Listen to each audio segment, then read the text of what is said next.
What's going on, all you samurai assassins out there and movie collectors? Fat Samurai Guy is here, and for those of you that are new to the Movie Dojo channel, our main channel is That Fat Samurai Guy. So we have everything there, all content, trailer reactions, we review all kinds of genres.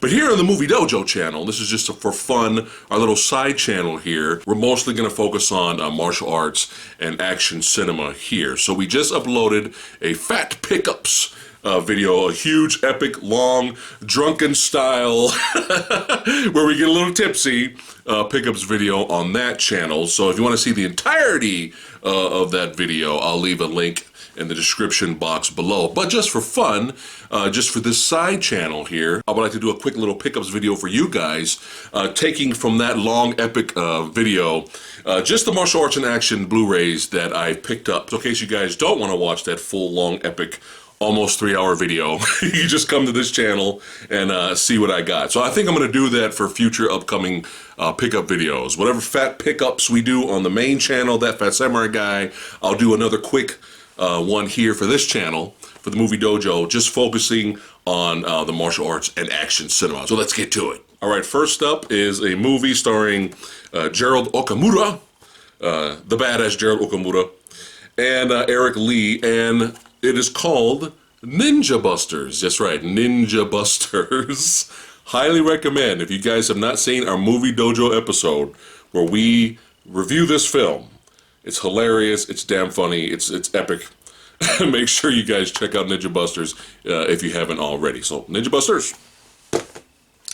Next up, since this was never released here in America on Blu-ray, as of right now, we have Best of the Best. All 4 films in this collection right here. I had to get this off of Amazon UK. You're going to see a lot of pickups from Amazon UK because we kind of suck over here in terms of Blu-ray distribution. So for some reason, not everything's released over here. So we got to think outside the box. So classic, the first 2 films are my favorite in the franchise. I still need to watch the 4th one. I didn't like the 3rd one.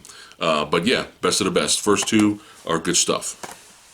Next up, we have Jackie Chan's City Hunter. That's right. From Eureka. Highly recommend you guys go out and support Eureka and all their products. They're the ones going to bat for us martial arts movie fans. So if you go to Amazon UK, you can see tons of Eureka stuff. They do great Blu-ray remastering, always tons of special features. So this is not released here in America. So City Hunter, fun, bonkers, over the top. At first I didn't like it, then I watched it again many years later, and I ended up really, really enjoying it. So, highly recommend over the top bonkers, Jackie Chan City Hunter. Next up is a classic, also released from Eureka. We have Wheels on Meals, starring Jackie Chan, Yuen Biao, Sammo Hung in their prime here, and Benny the Jet Urquidez. And tons of special features on the back right here. This is a martial arts movie, martial arts comedy classic from the 80s, and features one of the best one-on-one fight scenes you will ever see, period, in the genre, where Jackie Chan takes on Benny the Jet. So, highly recommend it. Next up is the classic, also released by Eureka. We have the old school, the one that put Jackie Chan on the map. Drunken Master, that's right, the classic right here. This is what started it all, directed by Yuen Woo-ping. And this is it, man. This is it. This put Jackie Chan on the map, as I said earlier. 4K restoration on the back here, tons of special features. Kung Fu comedy classic right here, Drunken Master. Next up is a movie I don't recommend, unless you're curious. Big Brother, starring Donnie Yen. Just look at that cover, okay? I knew it was going to be goofy. I knew it was probably going to be kind of like a family movie. I get it, for teenagers. But in terms of fight scenes, there's really only 2 worth mentioning that just shows how great Donnie Yen really is. But it's not enough to me personally, worth a purchase, those 2 fight scenes. But if you're curious, go ahead and check it out. But this is your typical Dangerous Minds Sister Act, Sisters Act 1 and 2 type of film. Teacher comes in and you got the ragtag ragamuffin students that are rebellious and don't want to listen, and he saves the day. Donnie Yen is very charismatic and he's fun to watch, but the movie itself, it's so cheesy. So cheesy. We go into a little bit more detail on this in the full Fat Pickups episode 12 on the main channel, but it's too much cheese. I can only handle so much. But yeah, if you're curious, go ahead and check out Big Brother. Next up, we have from Criterion Collection, two classics of the genre, Jackie Chan Essentials right here. We have Police Story 1 and 2. Classics right here. There's comedy moments, fight choreography is great, we got action shootouts, car chases, we have ridiculous over-the-top stunts that have yet to be equaled or rivaled. Tango and Cash tried. Bad Boys 2, they tried. They tried to replicate some of the stunts in here, and they did okay. It was all right, but this is just the shit right here. So highly recommend. If those of you out there are not well versed in the best of Jackie Chan, this is a good place to start. Tons of special features on the back right there. So highly recommend these. And something that I heard of, but I haven't really seen any of these films, but my mind is blown because if you know, we like horror films here on the channel, and we love martial arts films as well. And Hammer Horror Studios and Shaw Brothers Studios combined to make several movies. I know there was The Man from Hong Kong. I know Jimmy Wang Yu and T. Lung and George Lazenby, they were all involved at some point. But we have a movie here, combination, a martial arts horror film right here, The Legend of the Seven Golden Vampires. Yes, I can't wait to watch this. I've never seen this. This is brought to us by Scream Factory, the new 2K scan of the original film. It's got some audio commentaries and some special features on the back, starring Shaw Brothers alumni, Shaw Brothers legend David Chang, and we got old vampire hunter himself, Peter Cushing, on the back here. So this is huge. I know this must have been a big deal back in the day. All right, we got some Chuck Norris movies here. I've been kind of on a Chuck Norris kick recently. Not making any promises, but there may be a top 10 Chuck Norris list video for the Movie Dojo. I'm not sure. Maybe. We'll see how that plays out. But I wanted to revisit some films I haven't seen in years and catch some new ones that I haven't seen before. But we have here Missing in Action 2 right here, The Beginning, which is an actual prequel to the first Missing in Action. And like I said, I haven't seen this in years. I used to watch it on TV when I was young, and revisiting it, it's bad. Like like the opening credits, I was like, oh, what is this? It looks like a TV movie, and some of the acting was bad. The villain acting was over the top, and it just, the forced character development, like we're supposed to care about these guys in like the first 10 minutes, and we don't really know them yet, and it just wasn't looking good. And then something unexpected happened, and that was the middle to the third act was actually better and more satisfying and more badass than the third act of the previous Missing in Action film, in my opinion. I enjoyed the first Missing in Action movie, but the action was very dull, and despite the iconic shots of Chuck Norris coming out like a badass out of the water with the machine gun, and a few iconic moments here and there, and Chuck Norris did his stunts in the first Missing in Action, which is pretty cool. Maybe as an overall movie, Missing in Action 1 is better than this, but that third act, I was kind of waiting for a big body count, some badassity, and martial arts, and the first Missing in Action really didn't have a lot of martial arts, and the middle of that movie was so slow, like nothing was really happening.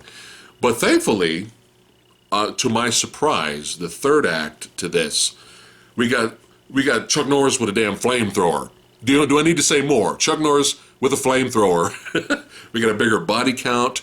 We ended up caring for the characters more by the end of the movie, and I would have to say, out of all the Missing in Action films, this gives us the best martial art fight sequence out of all of them when he takes on the main villain at the end. Pretty good, very well done fight, very lengthy too. It wasn't like really short and over and Chuck Norris kicks his ass. He took his time kicking this guy's ass. But yeah, highly recommend Missing in Action 2. Now, we have Missing in Action 3, Braddock. Same thing with this in terms of the beginning and just, oh man, this is going to be bad. The little kid right here that plays his son, horrible bad acting. This is bad. This is, I don't want to talk to you, Braddock. Stay away from me, Braddock. Like, I'm just like, oh. It's just the storyline was just so fast and like, wait, he's married? When did he have time to get married? Like, wait a minute, what's going on? And oh, she's dead now. His wife's dead. Sorry, spoilers. But similar to Missing in Action 2, the third act, tons of carnage, action, huge body count. This gun that he uses right here is freaking badass, and we get a lot of fun moments in the third act. So definitely worth watching Braddock. Even though it's cheesy, it's still worth watching. Unlike this, now if you like this movie, that's perfectly fine. I personally seen way worse putrid action martial arts films than this. Okay, this is not the worst ever. But it was still, in a way, disappointing, and that is, to me, and that is Delta Force 2. Yes, to me, this was disappointing. And that's because when I revisited the first Delta Force, when I was going through my Chuck Norris kick, it was so much fun. Like, I mean, it's got that 80s cheese to it. The soundtrack's a little cheesy, but, I mean, it was just a crowd pleaser. And even though Chuck Norris wasn't in it that much, it kind of the movie kind of benefited from that, because when he showed up, it was like a big deal. And him and Lee Marvin played well off of each other. You got Steve James in that one. Just, it was, you got some really good stunts, really big body count, some cool one-liners from Chuck. And it was a crowd pleaser. I was clapping by the end. I was like, that was a lot of fun. And then 5 billion years later, they decided to make a sequel, and it was just so underwhelming. You didn't get a chance to know the Delta Force themselves. It was really just Chuck. And you get some moments where Chuck's doing his martial arts thing, but it's mostly he's training the team, and there's one decent fight he has with one guy, and I enjoyed that because he was kind of giving him a lesson, like kind of punking him at the same time, like training him while kicking his ass. And that was fun, and Billy Drago, always a welcome villain, whether he's over the top or just silent, staring into the camera with his big eyes. That was fun too, but it was just, for me, it was disappointing, especially the ending, how the villain died. I was just like, oh my God. I was like, oh, this is so bad. This is so bad. And I have a theory here with the horrible soundtrack that's with this movie. And sometimes horrible bad music soundtracks can ruin a movie. They can, no matter how good the movie is, you can have the biggest body count ever, tons of explosions and stunts. But if you have a horrible piece of shit soundtrack, it can kind of ruin the movie. And I have a theory. When I was watching this movie, you have your traditional orchestral score throughout the film. And then towards the middle to the third act, almost to the finale, you had this horribly bad, like it was ruining the movie for me. Keyboard synthesized, like, hey, my 8-year-old son, yeah, come over here. Can you just play this? Like, just make up something. It was horrible. And you got Chuck Norris driving away in a Jeep, and people are firing on him. We got all these explosions, but it's all pointless if you have Casio keyboard 5-year-old making the score. And then later, off and on, the orchestral score would come back.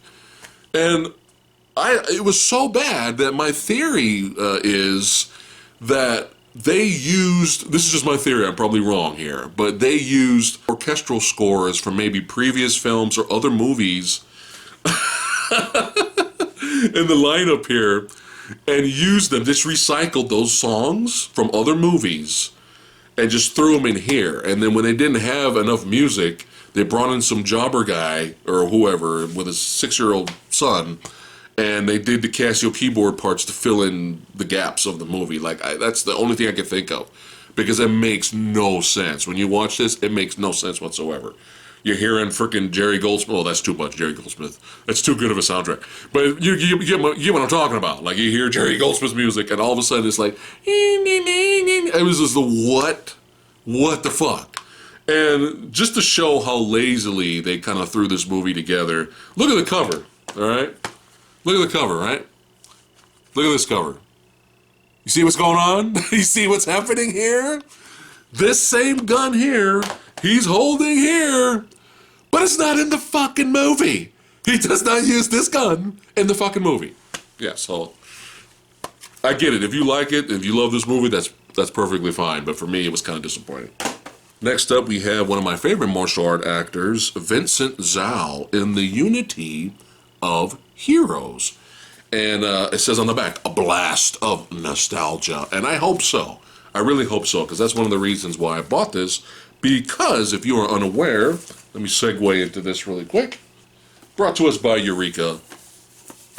The Once Upon a Time in China trilogy, Jet Li in his prime, Choi Hark in his prime, Yuen Woo-ping in his prime. And this is just highly, this is the shit. Okay, this is the shit. I mean, you have well done wire fu in here. You have amazing fight choreography in here. Wonderful, beloved characters we like to follow. You got comedic moments. Yuen Biao's in the first film. But yeah, I mean, you get Jet Li versus Donnie Yen in the sequel. That's all you need. That's enough. should tell you to buy this, okay? Brought to us by Eureka, so you know there's probably tons of special features and audio commentary. Jet Li plays Wong Fei Hung, the beloved iconic character who's a martial arts master slash physician slash doctor. And it's an iconic character that you will see 5 billion movies with this character. Jackie Chan, he in Drunken Master plays Wong Fei Hung, a version of Wong Fei Hung. So highly recommend you guys get this if you haven't already. Remember, Amazon UK is where you can get these. So now, segue out of this. Third film's average. It's not that great. But the third film, Jet Li, this is around this time. I'm sure they made amends since, but Jet Li and Choi Hark had a fallen out. And he didn't do any more movies with Choi Hark as the Wong Fei Hung character. So they had to get a replacement. So they got Vincent Zhao to play Wong Fei Hung in Once Upon a Time in China 4 and 5, I believe. And I thought he was great. I mean, he is more stoic. He's more serious. He's not as charismatic as Jet Li is, but I like that. I don't want everybody to act the same. So I did like his more serious portrayal of Wong Fei Hung. But what's special about this movie, I have not seen it yet. Hopefully it's good. Maybe I should lower my expectations. So I don't know why or whose decision this was, but they decided to bring Vincent Zhao back as Wong Fei Hung 5 billion years later. So hopefully it's fun. All right, we have a John Woo Carnage, kind of exploitation film. I've only seen this movie once many years ago, and I did enjoy it. It's entertaining. I wouldn't say it's great. I wouldn't put it up there as like John Woo's top 5 movies. But we have Heroes Shed No Tears, which I was kind of surprised out of all his films that this got the Blu-ray treatment. But we have here some bonus features on the back, but the picture is amazing. The picture is really good. Who did this? Film Movement Classics. Yeah, filmmovement.com. Yeah, they did this, but this is probably one of the first movies where John Woo kind of plays around with the gun fu. Not necessarily gun fu, but he plays around with guns. Before we get to A Better Tomorrow and the real John Woo classics, The Killer, Hard Boiled, all that stuff, he did his whole Blood Bullets ballet in this film right here. So, exploitation film, but entertaining, a lot of blood, a lot of carnage. So, if you're a John Woo connoisseur, Highly recommend Hero Shed No Tears. And speaking of John Woo, we're going to keep this going here. Brought to us by Eureka. We have a special 2-disc Blu-ray edition, some special features on the back right here. But I give you Last Hurrah for Chivalry and Hand of Death. I was so tipsy and getting kind of drunk in our Fat Pickups episode 12 video that I picked this up, and I was just like, why did they put these two movies together? And I'm just like, duh, because they're both John Woo movies. But yeah, I was a little bit on the sauce. Hand of Death, if you want to see some early work before they were popular, Jackie Chan, Sammo Hung are in Hand of Death, starring Dorian Tan. A very solid, I remember liking it, very solid, good, traditional martial arts film, but nothing great. But, speaking of great, Last Hurrah for Chivalry. I love this cover right here. I love that cover. He's coming down with the sword right there. Last Hurrah for Chivalry is definitely a step up. It's definitely John Woo's best martial arts movie. It kind of paved the way for what was to come later with films like, similar movies like The Killer and Hard Boiled, except with swords. So, highly recommend Last Hurrah for Chivalry. This is a fun little 2-pack right here, so highly recommend this from Eureka. All right. Now, from the outside, from some screenshots that I've seen, this movie looks really low budget, and I probably would just pass it up. But I came across a fight scene, just one fight sequence, and I was watching the fight choreography and the movement of it, and I was like, all right, that's not bad. That's not bad at all. So I did a little blind buy adventure here, and I bring you Valentine, the Dark Avenger. Yeah.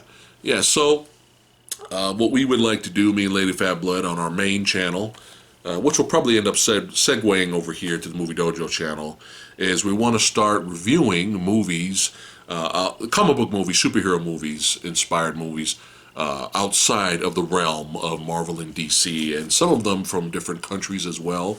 There's a film called Guardians we'd like to review, and also a film we watched called Rendell we would like to review, but I would like to kind of do more of that. So hopefully this is fun. All right.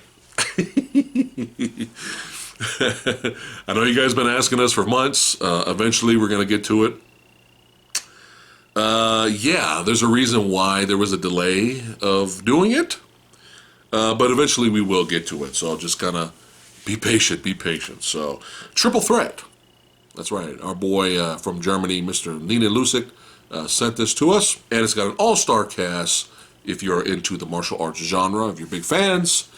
All-star cast here. There is some solid action in here, but I don't want to talk too much about it. I'm going to save that for the review. All right. For those of you who have seen the Ip Man film starring Donnie Yen, Ip Man 3 starred a newcomer to the genre.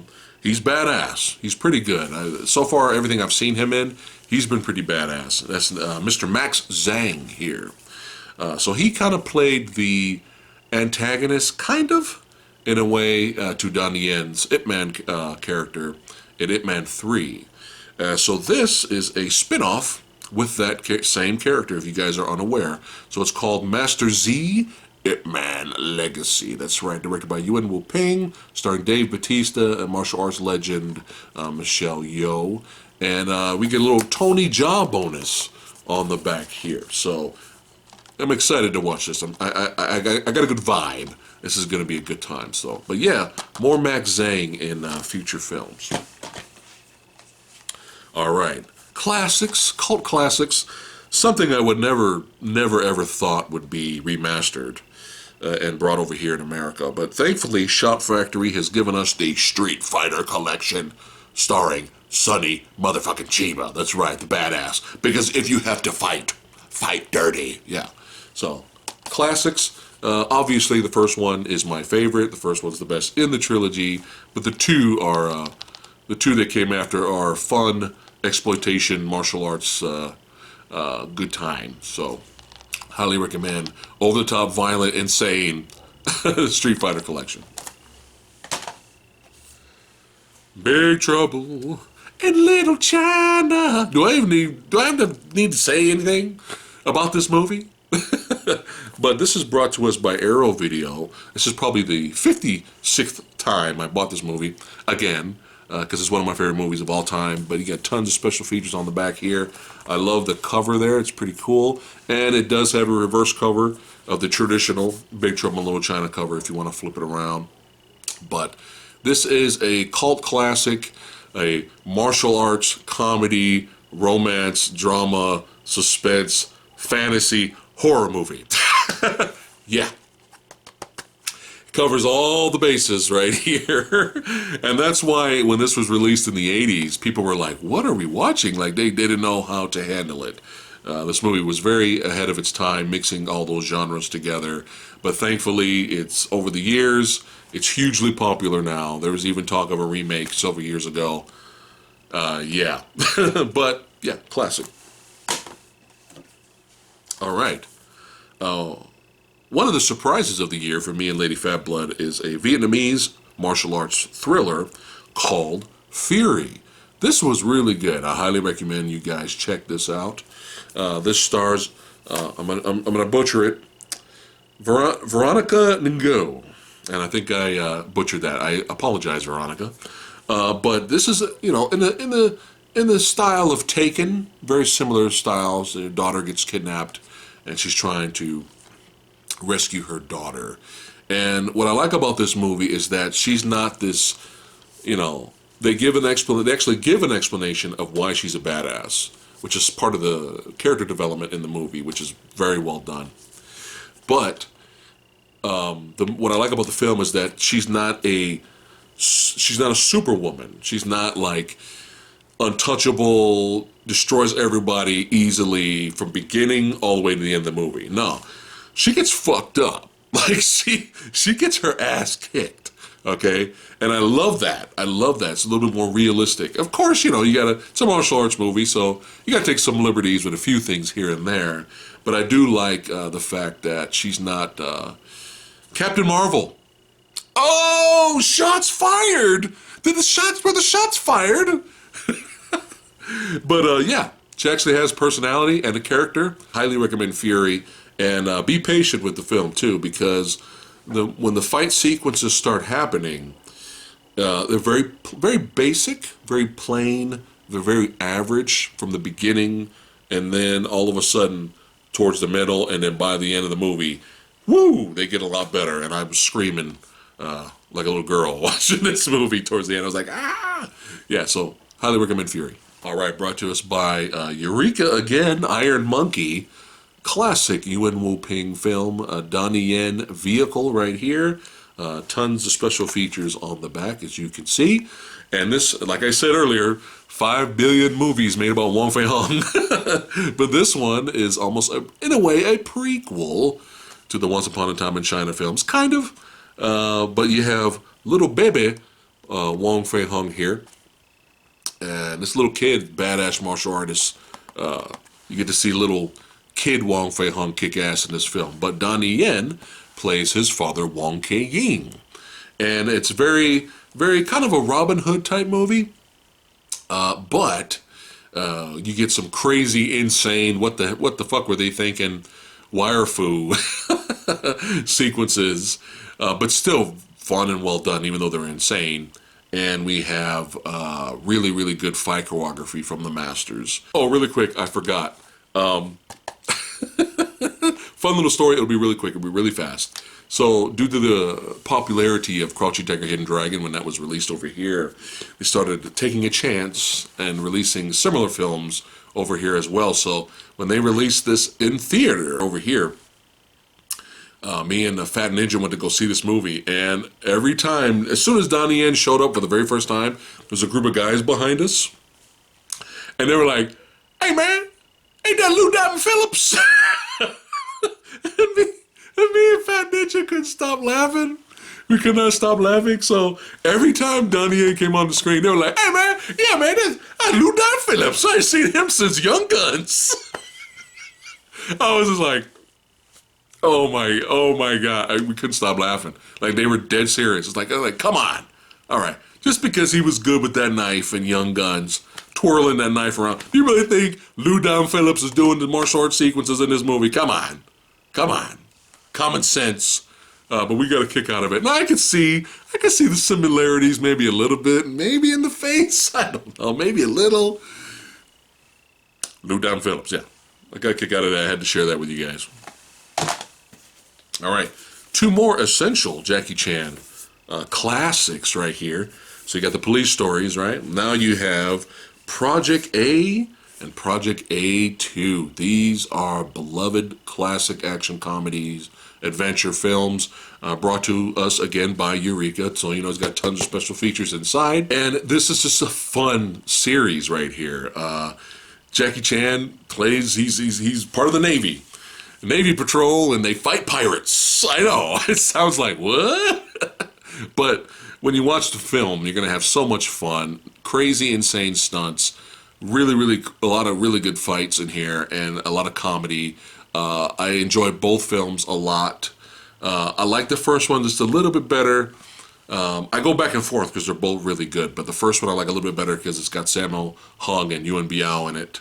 The first and the second one is mostly just Jackie Chan, but still a great time. So highly recommend these films right here.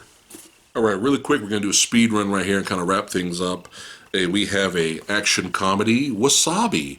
Very underrated film, not released here on Blu-ray, starring Jean Reno right here. A lot of fun. I highly recommend it. Just imagine The Professional, similar, except instead of a hitman with a little girl with him, or younger girl with him, he's a cop with a younger girl with him. So, but a lot of fun, a lot of comedy in here, but some decent action. So, highly recommend Wasabi. And one of the coolest steelbooks ever, we have Blade. That's right, the classic martial arts horror movie right here that kicked off the MCU. Yeah, you guys don't know that, but MCU, Marvel Comics at the time was not doing well, and they were not doing well at all, and they took a chance on a not unknown, maybe to mainstream audiences, an obscure character, which is Blade, Vampire Hunter, and they took a chance on him and made this movie, and it was a big hit. Which spawned an amazing sequel and a crappy sequel. But this was kind of what gave the MCU, even though it's not really considered part of the MCU that we know now, it still, you know, kick-started that, oh, hey, the Marvel, all right, they can do films. So, but yeah, badassity. The CGI is dated. Some of it's not even finished. But visually outstanding. Martial arts fight sequences, gunplay, badassity. This character's just, oh man. Chris Christopherson as Whistler, one of the best sidekicks ever, and just a bloody good time. Horror fans, check this out. Martial arts lover fans, you got to check out Blade, and Blade 2. But yeah, love this steelbook. It's just amazing. All right. Crime is a disease. Meet the cure. We have Stallone's Cobra, brought to us by Scream Factory. This is a brand new 2K scan of the film. We have some special features on the back right there. That's right. Classic 80s action movie right here. He's got a Cobra on his pistol handle. His last name is Cobretti. Yes. Yeah. Some cheese abounds, but huge body count. A lot of fun. One of Stallone's iconic characters of the 80s, and kind of an underrated film. An underrated action film, in my opinion. So, highly recommend Cobra. All right, more 80s cheese right here. We have Dolph Lundgren's Red Scorpion. Look at that badass cover right there. Got tons of special features on the back here. After his Rocky IV, Ivan Drago iconic character fame, and I think this was after Masters of the Universe as well, which did not do well in theater. It's kind of a guilty pleasure of mine, but you know, I don't know, maybe I'll do a video on that. Maybe I'll start guilty pleasures video of Masters of the Universe.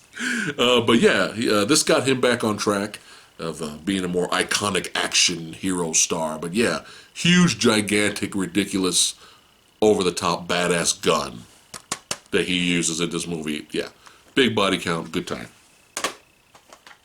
All right. All right.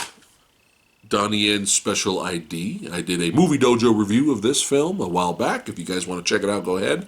But I got this for really cheap at Best Buy. It's like $4 to $5. But yeah, it's got some good stuff in here. Definitely got some good stuff. And we have Sakaguchi from Versus fame, Origami, Yakuza Weapon, Death Trance. This guy's been in a lot of stuff. He has a very cult following, fan base. But mostly, I mean, he's good at all these movies, but mostly he's kind of starring in kind of lower budgeted, sometimes maybe B-esque films, entertaining B movies. But that's kind of where I always see this guy. But from what I'm hearing, if you want my blood, come and get it. Reborn might possibly be his best movie. This is what I'm hearing. So obviously it's probably still a low budget film, but they said there's actual quality in this, and the fight sequences supposedly are badass, like John Wick style, but not necessarily with guns, but with knives. So we get some badass knife battles in this. So I heard this is the shit. I heard this is really good. So I saw a scene here and there from a trailer and it looked pretty impressive. So looking forward to checking out Reborn. All right, and we have Commando, a one-man army. Now I know as soon as I said Commando, you're thinking of Arnold, but no, this is a film from India, and this guy this was sent to us by Nina Lusick as well, but this guy, I don't know, man. I saw a few clips on the back here. It says En Bak style action, huh? So I'll be the judge of that. But I saw a few clips. You can see him fighting right here. A few clips. This guy's kind of badass. He looks like this guy might be legit, like martial artist. Like some of the stuff he was doing, I was like, whoa. So looking forward to check this out. And lastly, we have The Thousand Faces of Dunjia. I don't know anything about this. It looked like a fun martial arts fantasy movie, and I am a fan of those, as long as it's done right. And I wanted to end with this because this one is directed by Yuen Woo-ping and produced by Choi Hark.